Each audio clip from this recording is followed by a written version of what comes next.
On va finir le module investissement en parlant justement produits financiers, tout ça. Un autre investissement qui a quand même fait ses preuves pas pire depuis un bon bout de temps. L'immobilier. Donc,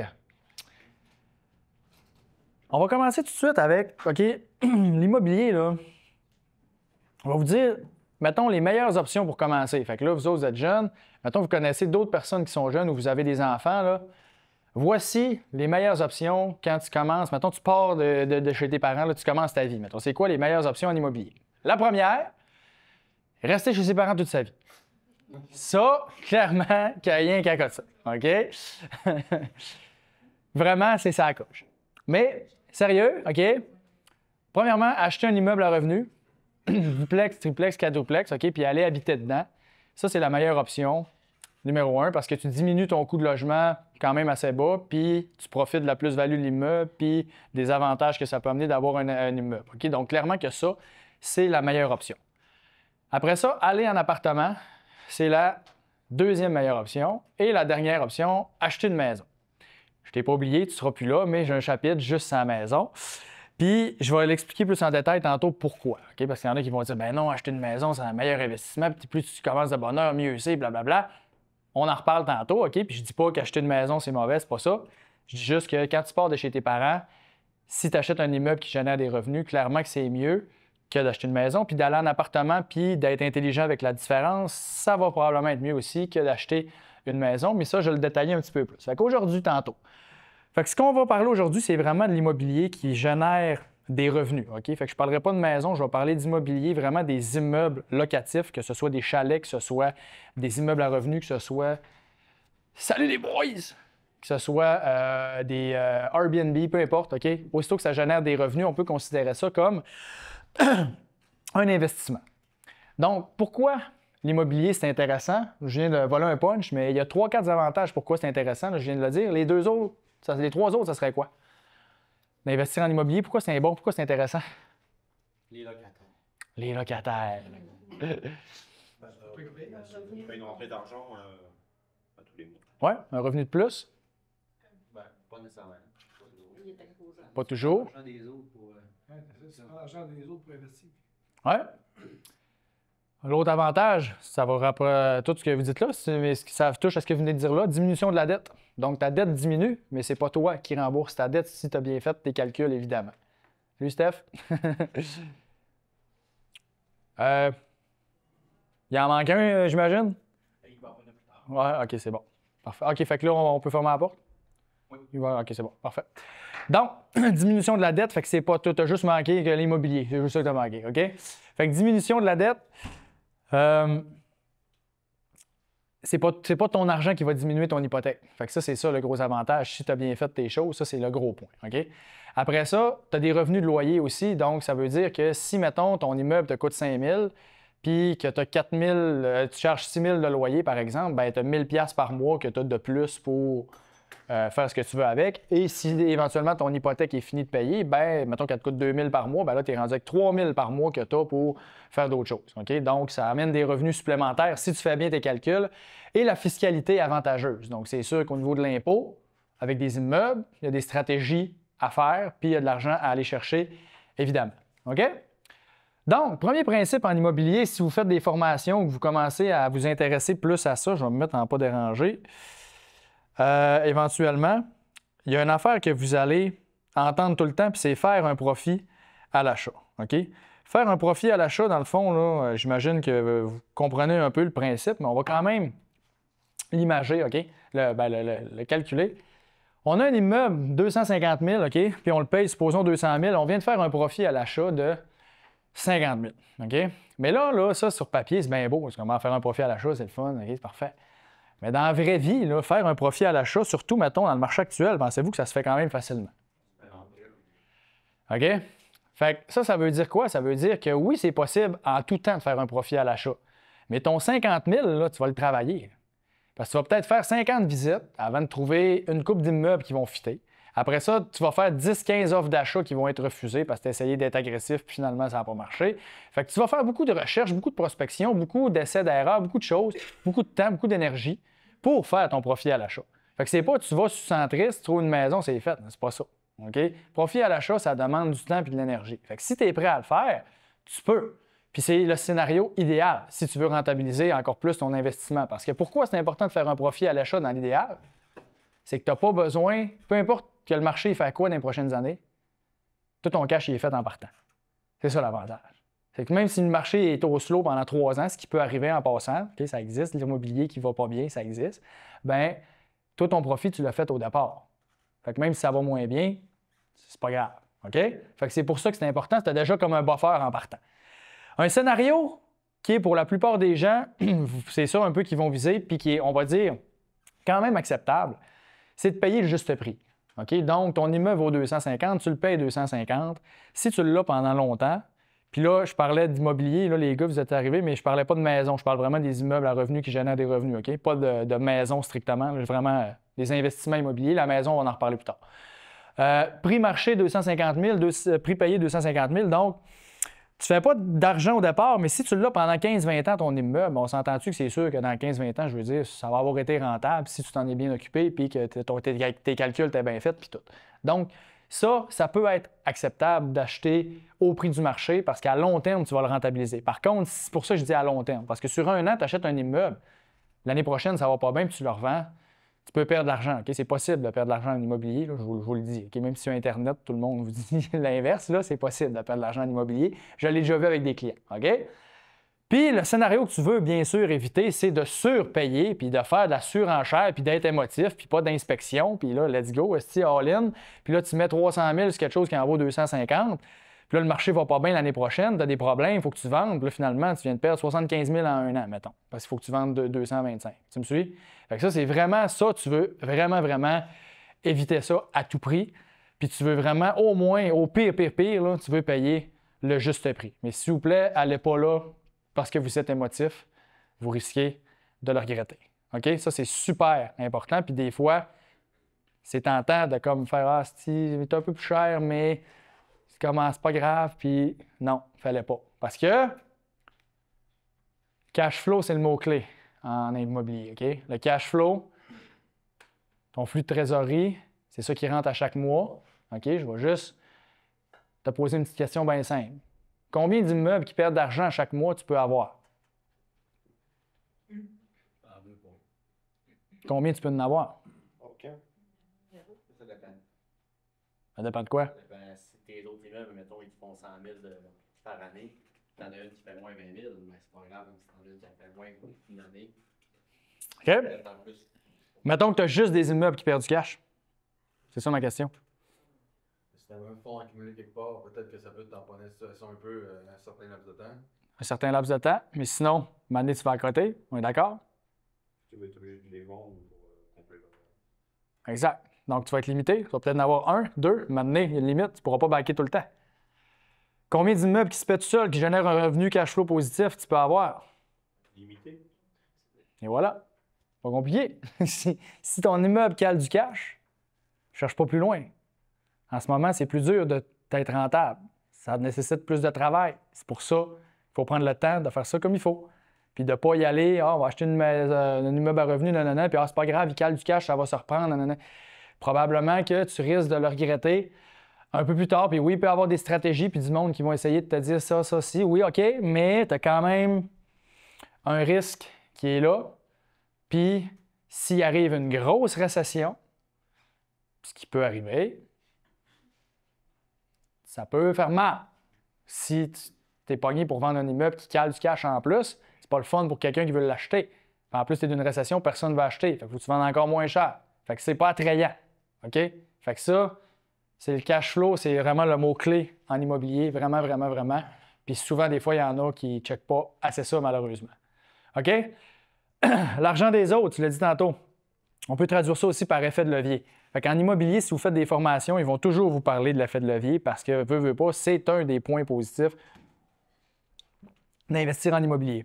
OK? Puis l'effet de levier, c'est ultra puissant, puis c'est dans tout aussi. OK?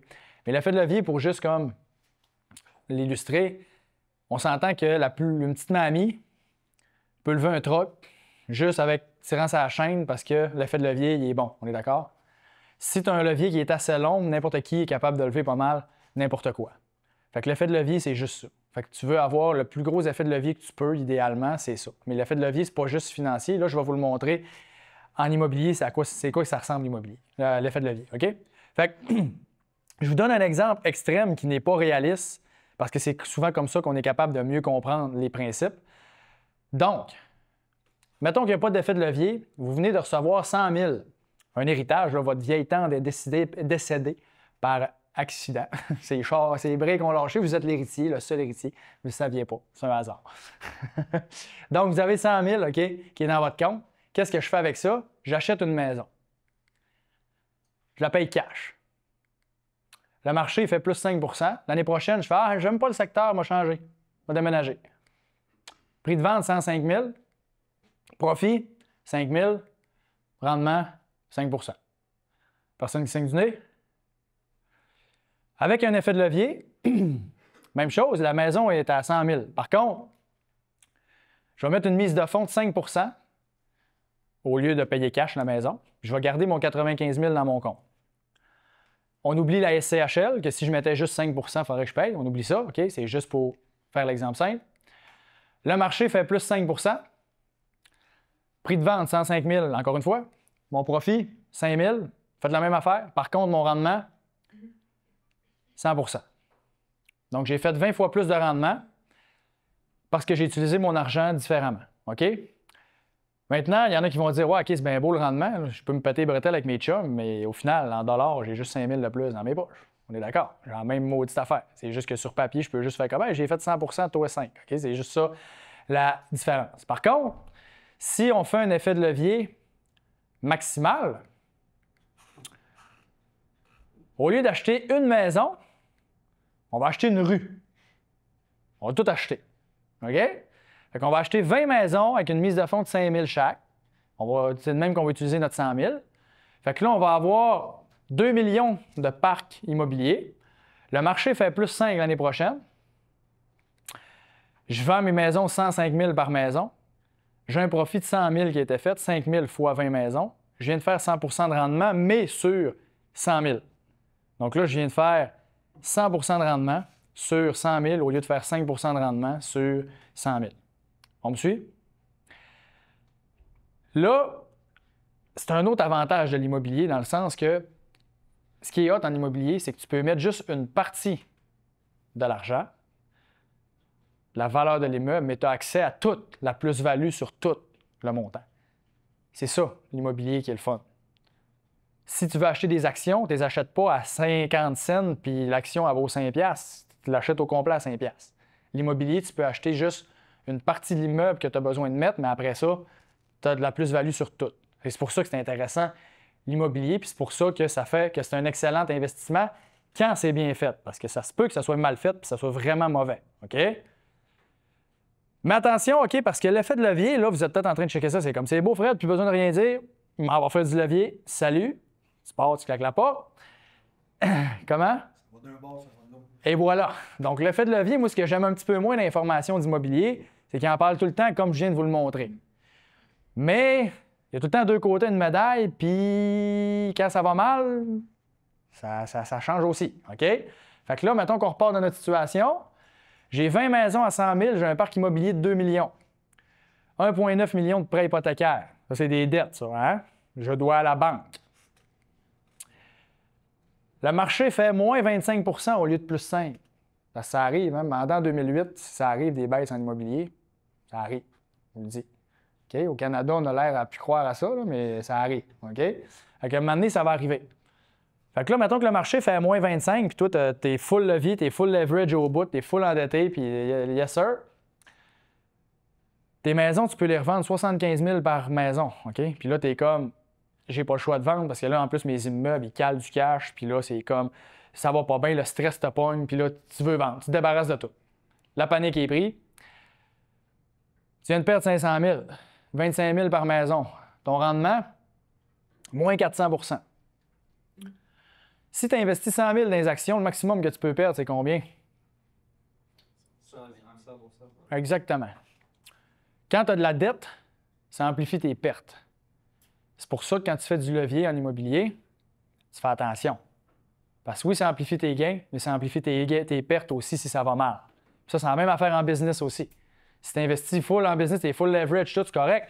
Mais à un moment donné, si tu as des pertes, ça se peut que, wow, OK, ça vire mal, puis là, à un moment donné, il arrive un changement dans le contexte économique, puis là, bang, OK, là, finalement, ton rendement, tu peux te retrouver à ne plus avoir aucun actif, puis être encore ultra endetté, puis là, c'est un cas de faillite. OK? Donc, c'est à faire très attention, puis je veux juste que vous soyez conscient que l'immobilier, c'est pas automatiquement c'est bon, puis c'est sûr que je vais faire de l'argent, puis c'est comme tu achètes n'importe quoi, puis ça lève. Non, c'est pas ça. OK? Puis une question en immobilier qui est bien importante, puis même dans la vie en général, c'est combien vaut votre temps? OK? Parce que, mettons que tu as un gars, c'est un charpentier, il est manuel, tout ça. Ça, tu me disais, toi, tu es dans la construction. Fait que, tu sais, mettons, toi, tu calcules tes affaires, puis t'es genre, ben, crème, je check ça, puis d'après moi, là, gérer des immeubles, puis les rénover, puis, tu sais, augmenter les loyers, tout ça, mettons, je me consacre à ça. Je suis capable d'aller chercher 50$ de l'heure, d'après moi, l'équivalent de, mettons, faire un 100 000 par année si je me consacre à ça à temps plein ou en grande partie. Bien, pour le charpentier qui gagne 30$ de l'heure en ce moment à sa job, ça pourrait être un bon move de dire, je m'en vais temps plein en immobilier. Oui, d'accord? Il va augmenter son taux horaire s'il fait bien les choses, puis en plus, il aime ça, puis tout, mais parfait. Le médecin spécialiste qui gagne 250$ de l'heure, il aime bien l'immobilier aussi. C'est un bon move d'aller faire l'immobilier à temps plein. Ou même à temps partiel. Non. OK, on s'entend. Si le médecin il est malheureux, il déteste sa job, puis il tripe sur l'immobilier, c'est correct, il fait aller. Je veux dire, là, c'est pas une question financière.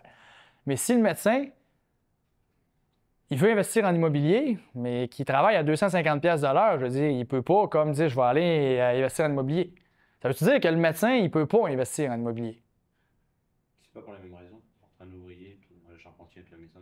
Non, mais le médecin, ça veut-tu dire qu'il ne peut pas investir en immobilier? Comment il pourrait faire ça? Avec un groupe d'autres gens en affaires qui font de ça aussi. Et voilà. Ou en faisant un partenariat avec le charpentier. Fait qu'ils se font juste comme moi, j'amène tout le cash, je prends tout le risque, toi, tu fais tous les travaux, tout ça, puis on se split 50-50 ou 60-40, dépendamment de l'entente qu'ils ont. Mais il est capable d'investir en immobilier pareil. C'est juste qu'il le fait d'une autre façon, puis ça devient un partenaire financier, that's it. Fait que lui, il va juste avoir été stratégique parce qu'il a calculé son temps. Ça vaut pas la peine que j'aille mettre ça à temps plein en immobilier. Puis c'est important que vous posiez toujours cette question-là, puis pas juste pour l'immobilier. Parce que je donne un exemple classique, mettons. Faire ton gazon. Si tu le fais toi-même, tu vas sauver 20$ de l'heure. Mais si tu en gagnes 50, tu viens de perdre 30$ de l'heure. On est d'accord? Si tu avais été en congé et que tu n'avais pas travaillé, anyway, c'est vrai que tu viens de sauver 20$ parce que tu l'as fait toi-même, OK? Je suis d'accord. Mettons que c'est la fin de semaine, tu ne travailles pas, puis c'est là que tu fais ton gazon. Ou que tu tripes vraiment à faire ton gazon, puis que toi, c'est que ta passion, c'est qu'il n'y en a pas de problème non plus, OK? Mais c'est important de connaître ton taux horaire aussi parce que moi, personnellement, je ne suis pas manuel, genre fuck all, j'haïs ça. À un moment donné, j'avais un électricien chez nous, je le regardais faire, il faisait rien, il ne travaillait pas, il n'était pas payant pas en tout. Mais juste le regarder faire tout ce qu'il y avait à faire, j'étais comme, je suis tellement content de te payer en ce moment. Là. Asti, je suis content. Genre, ça me procure vraiment du plaisir de te regarder faire ça, puis c'est pas moi qui le fais.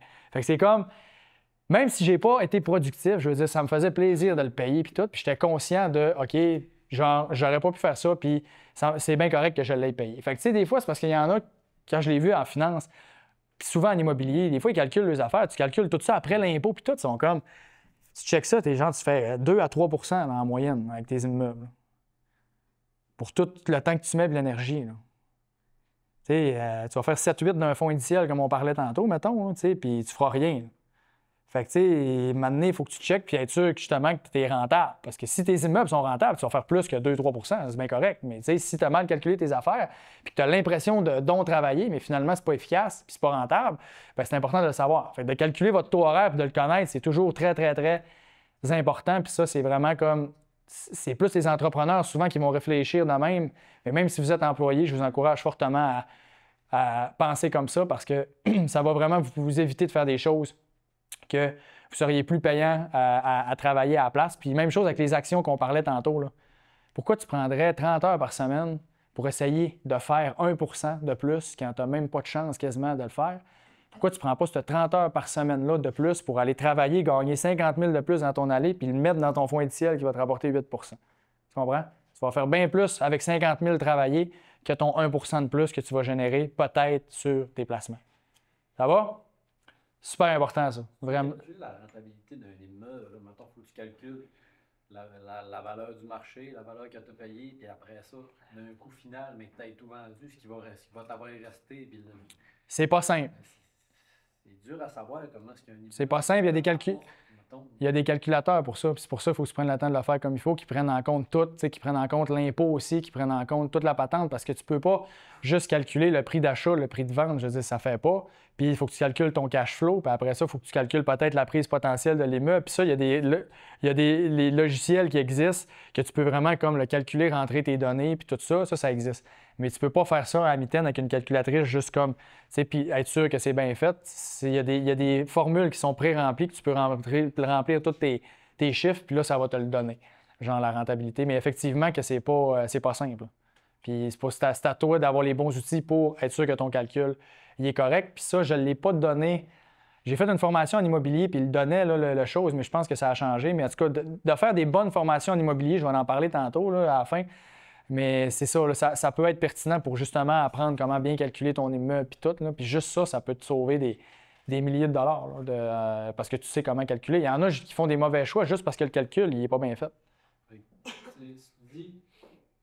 C'est pas capable de battre le marché au niveau de la rentabilité de ton immeuble, ton immobilier.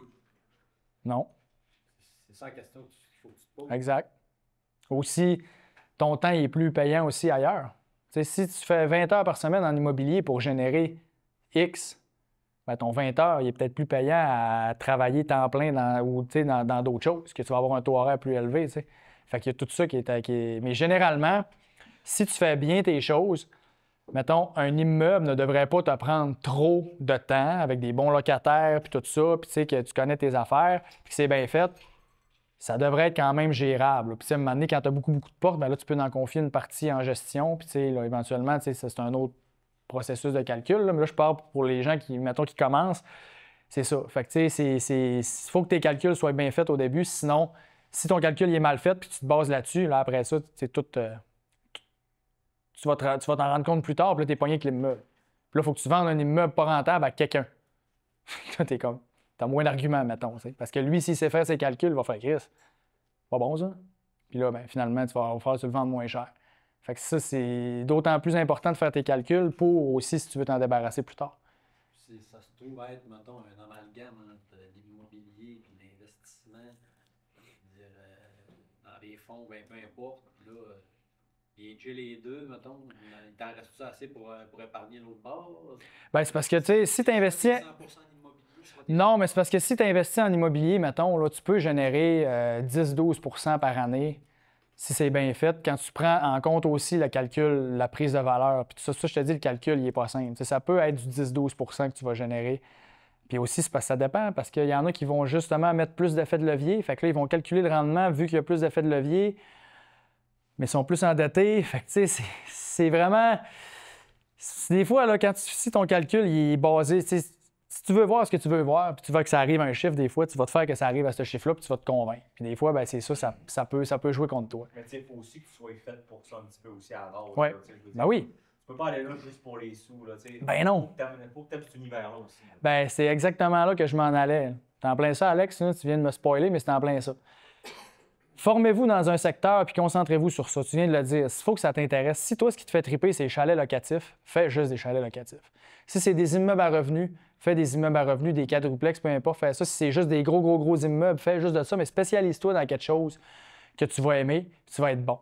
Parce que faut que tu te formes en immobilier aussi. Des bonnes formations ou des bons livres ou tout ça, mais d'avoir des ressources. C'est des centaines de milliers de dollars que tu t'en vas investir. Là. Je veux dire, une formation à 1000$ qui est bonne, qui vaut à peine. Là. Je parle pas des scams. Là. Il y en a plein sur Internet de monde que ça ne vaudra pas la peine de payer leurs affaires, là, mais il y en a des bonnes aussi formations. Puis ça peut te sauver juste une erreur qui t'aurait coûté 25 000. Ben, tu viens de rentabiliser ta formation 25 fois. Tu comprends? Fait que ça ne vaut pas la peine de cheaper là-dessus. C'est important d'être solide quand tu veux investir en immobilier parce que c'est des gros sous. Puis c'est mieux de ne pas avoir d'immobilier que d'en avoir puis de faire ça tout croche, exactement comme tu dis, Alex. Parce que si oui, super important. Si tu n'aimes pas ça, l'immobilier, là, tu ne seras pas bon. Puis si tu n'es pas bon, tu n'auras pas d'argent. C'est aussi simple que ça. Fait qu'il faut que tu aies un intérêt. Puis si tu n'aimes pas tant ça, vas-y pas juste pour le cash, parce que tu n'en feras pas d'argent. Tu ne feras pas tout ce que ça prend pour faire de l'argent en immobilier. That's it. À la limite, deviens un partenaire financier avec quelqu'un comme le médecin, puis fais ça. Puis casse-toi pas la tête. Ça va?